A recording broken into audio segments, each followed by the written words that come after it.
ভালোবেসে রাখিব যতনে। রাইটার মাহফুজা আক্তার, পর্ব সংখ্যা ৮। রূপক দাঁত কিরমির করে ইরহামের দিকে তাকিয়ে আছে। রুদ্র আহনাফ নিজের বোকামের জন্য ভিতরে ভিতরে ক্রোধে ফেটে পড়ছেন। ইরহামের দিকে ক্রূর দৃষ্টিতে তাকাতেই অর্ণি শান্ত স্বরে বলল, এই যে মিস্টার রুদ্র আহনাফ চৌধুরী।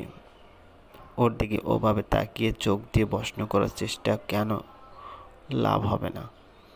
হাত পা বেঁধে রেখেছি, যে কোনো সময় চোখ দুটো বেঁধে দিতে পারি। ইরহাম অবাক হয়ে অর্ণিকে দেখছে।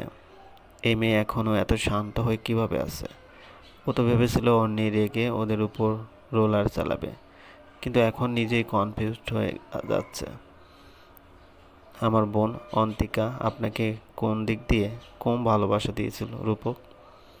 আপনার সব শর্ত মেনে ঘুরকোনো হয়ে থাকতো। আমার বাবা মায়ের সাথে যোগাযোগ বন্ধ করে দিতে বলেছিলেন আপনি, ও সেটাও মেনে নিয়েছিল। ও ভেবেছিল আপনি ওকে নিয়েই ইনসিকিউর ফিল করেন, তাই একজন আদর্শ স্ত্রী হয়ে ওঠার জন্য কম চেষ্টা তো করেনি। কিন্তু আপনি ঘরে বউ রেখে বাইরে অপকর্ম করে বেরিয়েছেন। আপনাকে অন্য মেয়ের সাথে দেখে আমার বোনের মানসিক অবস্থা কেমন হয়েছিল জানেন?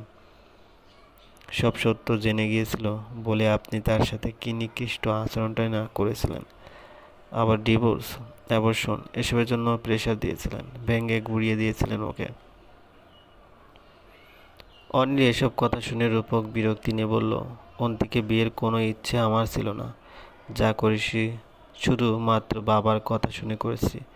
আমার এত শখ হয়নি কোনো মানুষকে কষ্ট দেওয়ার। অর্ণি তার ছেলে হাসি দিয়ে বলল, এত পিতৃভক্তি কি আপনার বাবার মনে আপনার প্রতি কোনো ইফেক্ট ফেলেছে আদৌ? উনিও তো আপনাকে খেলার গুটি হিসেবে ইউজ করেছেন।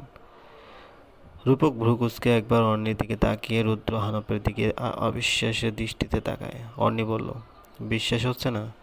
না হওয়ারই কথা। একটু নিজের মাথাটা খাটালেই বুঝতে পারবেন সবটা। আমার বোনকে বিয়ে করার প্রস্তাবটা আপনি দিয়েছিলেন।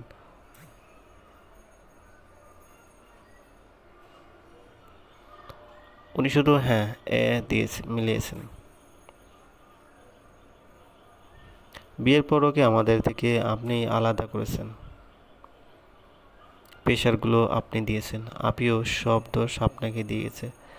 আপনার বাবা ওর সাথে মিষ্টি কথা বলে ব্রেন ওয়াশ করতেন, তাই মৃত্যুর আগেও আপনি শুধু আপনার নামটা লিখে রেখে গেছে, যেন সব দোষ আপনার ঘাড়েই পড়ে আর উনি সেফ থাকেন। আমি এতদিন জানতাম আপনি একমাত্র খুনি ছিলেন, কিন্তু না, কলকাঠি পিছন থেকে আপনার বাবা নাড়িয়েছেন আপনাকে ইউজ করে। রূপক স্তব্ধ হয়ে রুদ্র আহনাফের দিকে তাকালো। দুয়ে দুয়ে চার মিলে যাচ্ছে তার। অর্ণি রহস্যময় হাসি দিয়ে বলল, অবাক হবেন না, আসল সত্যিটা তো এখনও জানা বাকি। অ্যান্ড সেটা হলো আপনার মাকেও আপনার বাবাই মার্ডার করেছে শুধুমাত্র ওনার স্মাগলিং এর বিজনেস বাধা দিয়েছিল বলে। রূপক রাগী স্বরে বলল, এজন্যই মায়ের সাডেন ডেটের জন্য কোনো অ্যাকশন নাওনি তুমি? সি বাবা সি। তোমায় এত বিশ্বাস করতাম আমি, তোমার সব কথা শুনতাম, ও সেটা ঠিক নয় তো বেটি।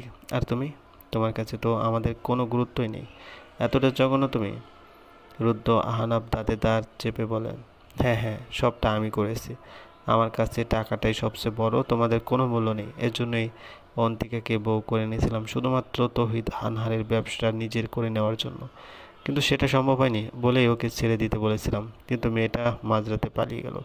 তৌহিদ আনহার এসব জানলে রূপককে আস্ত রাখবে না, সাথে আমাকেও। এর জন্য অনি হংকার দিয়ে বলল, এজন্য ওকে দুনিয়া থেকে সরিয়ে দিলেন, তাই না? সাথে ওর অনাগত সন্তানকেও। আপনি হয়তো আপনার আপন কেউ না, কিন্তু ওই বাচ্চাটা, ও তো আপনাদেরই রক্ত। একটু মায়া লাগলো না? বিবেক বলতে কি কিছুই নেই আপনাদের? অর্ণের চিৎকারে কেঁপে ওঠে সবাই। রূপক মাথা নিচু করে বসে আছে। অন্তিকে ও ঠকিয়েছিল, কিন্তু আজ নিজের বাবার কাছেই মারাত্মকভাবে ঠকে গেল। হয়তো এটাকেই বলে রিভেঞ্জ অফ নেচার, যেটা রূপক আজ হারে হারে টের পাচ্ছে। অর্ণি নিজের অ্যাকশন নিতে যাবে এমন সময় ওর ফোন বেজে ওঠে। অর্ণি ভ্রুকুচকে ফোনটা বের করলো। ওর আসল নাম্বারের সিম কার্ডটা তো বাসায় রেখে এসেছে। ইনস্টার্ট সিমের নাম্বারটা শুধু আসিফ, ঈশা আর গ্যাং এর কয়েকজন জানে, কিন্তু ওরা তো এখানেই আছে। তাহলে ফোন দিল কে? আর নাম্বারই বা পেলো কীভাবে? অনেক কল রিসিভ করতে ও পাশ থেকে বলল, ওদেরকে নিজের হাতে মেরো না প্লিজ। আমি চাই না তোমার হাতে ওদের রক্ত লাগুক। আমার কোনো রিকোয়েস্টই তুমি রাখোনি। আমার কোনো গুরুত্ব হয়তো তোমার কাছে নেই, কিন্তু এই কথাটা অন্তত শোনো। ধরে নাও এটা তোমার কাছে করা আমার শেষ সপ্তাহ। অর্ণি অবাক হয়ে বলল, কী সব বলছেন কি আপনি? ভুলে গেছো আমায় জানি, তবু কথাটা রাখো। ওদেরকে আইনের হাতে তুলে দাও, সর্বোচ্চ শাস্তি আমি নিশ্চিত করব। অর্ণি দাঁতে দাঁত চেপে বলল, ওদেরকে তো আমি মারবই, সবচেয়ে কঠিন মৃত্যু দেবো ওদের। ওপাশ থেকে হতাশ সুরে বলল, ওকে, আমি ফোর্স পাঠিয়ে দিচ্ছি তোমার বাংলোয়। তুমি আমার কথা শুনবে না সেটা আমি আগেই জানতাম। বলেই ফোন কেটে দিল। অর্ণি হতভম্ব হয়ে এদিক ওদিক তাকাতেই একদল পুলিশ ফোর্স ভিতরে ঢুকে চারপাশ ঘিরে ধরে। অর্ণিকে উদ্দেশ্য করে বলল, আমাদের পাঠানো হয়েছে রুদ্র আহনাফ চৌধুরী ও রূপক চৌধুরী নামের দুজনকে নিয়ে যাওয়ার জন্য। অর্ণি ভ্রু কুঁচকে বলল, আপনাদের এখানে পাঠালো কে? সেটা তো বলতে পারবো না ম্যাম, আপনাকে বলার পারমিশন নেই। অর্ণি রাগী গলায় বলল, মানে কি? আমি ওদের নিয়ে যেতে দেবো না? কিছু করার নেই ম্যাম, ওদেরকে আমরা নিয়ে যাবই। আপনি জেদ করলে জোর করার অর্ডারও আমাদের দেওয়া হয়েছে। পুলিশ ফোর্স রুদ্র আহনাফ ও রূপককে নিয়ে চলে গেল। অর্ণি কিছুতেই কিছু করতে পারল না। যাওয়ার আগে রূপক অসহায় দৃষ্টিতে অর্ণিকে বলেছিল, আমি জানি আমার করা অন্যায়ের কোনো ক্ষমা হয় না, আমি ক্ষমা চাইবো না। যার সাথে অন্যায় করলাম তাকে তো নিজ হাতেই শেষ করে দিয়েছি। তুমি অন্তির খুব আদরে একজন মানুষ ছিলে, ও আমায় যতটা ভালোবাসতো তোমাকেও ততটাই ভালোবাসতো। তাই তোমাকে বলে যাচ্ছি, এরপর আর সুযোগ নাও হতে পারে। আমি সত্যিই আমার করা কাজের জন্য অনেক অনুতপ্ত। তোমার হাতে মৃত্যু হলে হয়তো একটু শান্তি পেতাম, কিন্তু সেটাও আমার কপালে নেই। অর্ণি তাচ্ছিল্য মুখ ঘুরিয়ে বলল, আপনাকে তেমন কোনো কষ্ট দেওয়া হয় আমার দ্বারা সম্ভব হতো না, কারণ আপনি কষ্ট পেলে আপিও অনেক কষ্ট পেত। আপনার কোনো আঘাতও সহ্য করতে পারবে না। ও কতটা ভালোবাসতে আপনাকে সেটা কল্পনা করতে পারবে না। শুধু আফসোস একটাই, আপনি সেটার যোগ্য ছিলেন না কখনো। রূপক একটা কান্নামাখা হাসি দিয়ে পুলিশের সাথে চলে এলো। বারবার অন্তিকার হাসিমাখা মুখটা চোখের সামনে বাজছে। আজ নিজের ওপরেই ঘৃণা লাগছে তার। কতটা জঘন্য সে! ক্ষতবিক্ষত হৃদয় নিয়ে নিকষ কালো আকাশের দিকে তাকিয়ে মনে মনে বলল, সত্যি আজ তোমাকে দেওয়া কষ্টগুলো আমায় আঘাত করছে অন্তি। আমায় কেন ভালোবেসেছিলে তুমি? হোয়াই? চলবে।